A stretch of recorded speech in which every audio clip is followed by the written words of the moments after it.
everyone, it's Lauralee. I'm the interpretive intern here at Bastrop State Park and Bishop State Park just down the road. I'm joined by Madeline right now. Hi guys. She's the interpreter here and the other park as well. Today I'm going to be talking about what kind of backpacking clothing you should have. We're going to be going over socks and sock liners, shoes like these trail runners right here, underwear layer, top and bottom, your mid-layer polyester, your fleece, your long pants, your outer layer,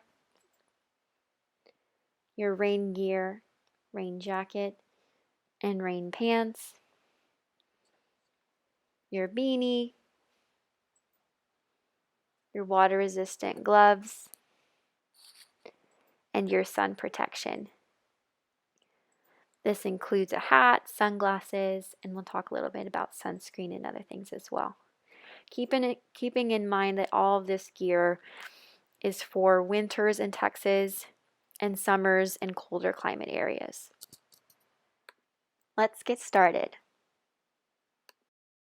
The first thing in my clothes bag, I have some wool socks. I do not hike with any other material because moisture wicking and they're warm.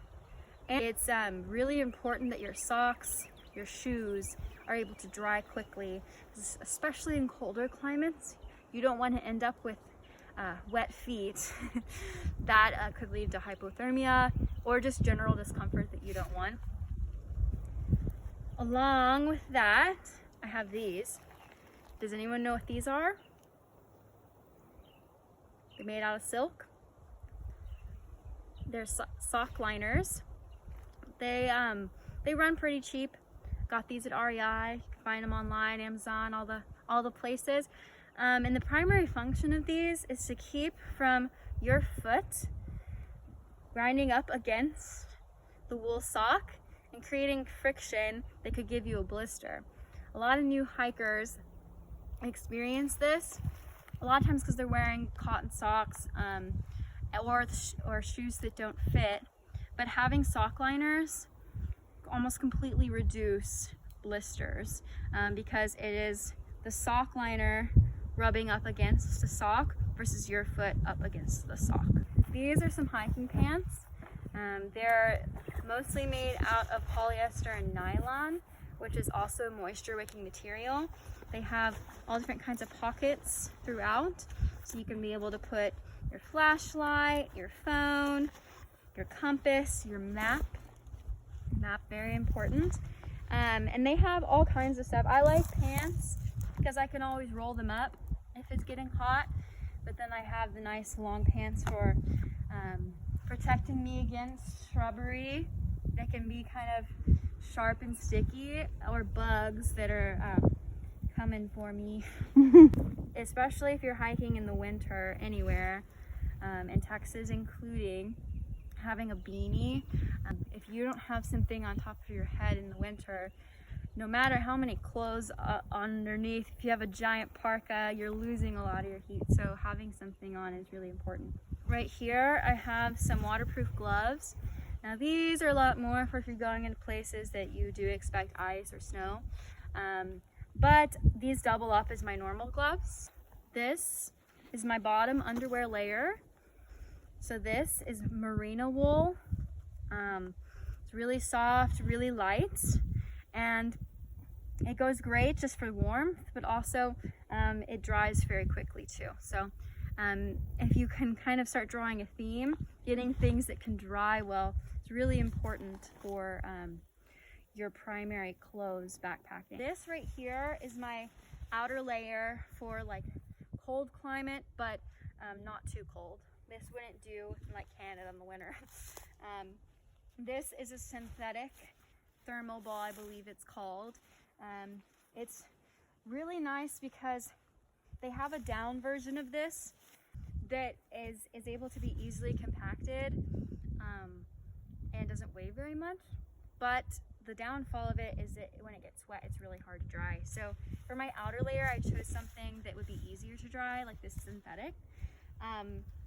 And this guy goes over a fleece layer, which you could imagine is like your mid layer or second to mid layer.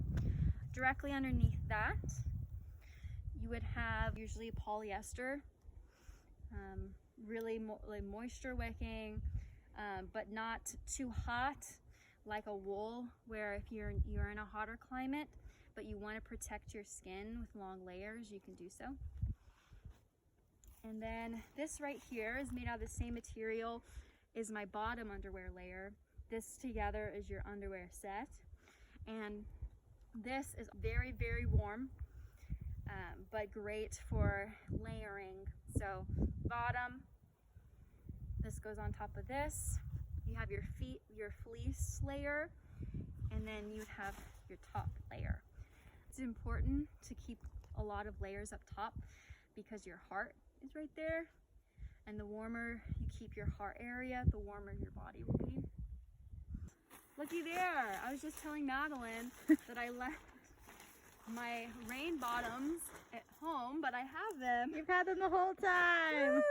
This shows that I live in Texas, that my rain bottoms are at the very bottom of my clothes bag. Yeah, these guys are great. They can come undone by the side, so you can slip into them just like that. Where this guy should be, especially if you're in a climate where there is rain, is right here or up in your top brain area. I have my rain jacket right here.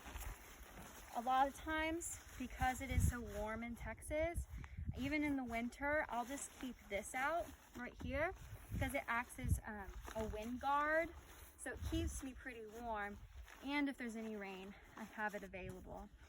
And in addition to that, I have my hat right here, wide brim. People make fun of me for this, but you know, I have a bun on right now, so it won't fit too well. Yeah, that looks good. That's perfect. Oh, that looks actually really good. Really, does it? Yeah. Okay, I'll just leave it on then. There you go. But yeah, this protects your, especially when you don't have a bun on and it's flat on your head, it protects your whole face and your neck. And the last piece of clothing advice that I'll give to y'all today is on the topic of boots or shoes. I personally prefer trail runners. As you can see here, I included my personal pair, which are La Sportiva Wildcats. I really like trail runners because they're pretty light on your feet while still being able to allow you to carry the heavy weight of your pack for longer distances. And they're also really breathable. So if you were to go over a river or to get caught in a rainstorm, they dry pretty quick. Whereas if you were in, let's say, these hiking boots right here, which are waterproof like most hiking boots, if water gets inside of them, it takes a long time to dry, and no one wants to be hiking with wet feet, especially if it's cold outside. There can be some safety issues there. A plus of the hiking boots is they are sturdier from the outside, so when it comes to rocks or maybe wildlife that you're afraid of getting inside from the outside, or if you are worried about your ankles rolling, these have more protection, as you see here, a thick upper sole that spreads up. So those are kind of just a couple of differences. It's up to personal preference. I would recommend trying both out on some of your prep hikes before you go out. Just to get a feel for each. The shoes are very important, and it's good to make sure that you're comfortable in whatever you're wearing.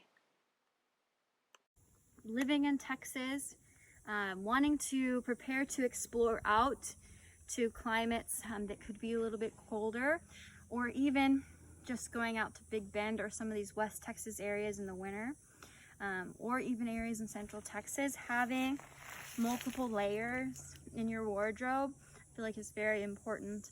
And if you are hiking in a warmer period, just bring less of these layers, maybe except for your pants and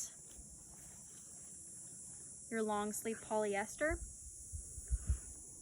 And that way you're getting that sun protection, but it's not too blazing hot. And yeah, that's what I suggest for clothing. If you have any questions or comments, please put them below the video. I would love to hear what you use, or if you have any questions about what could be used. Thanks for watching, everyone. See you next time.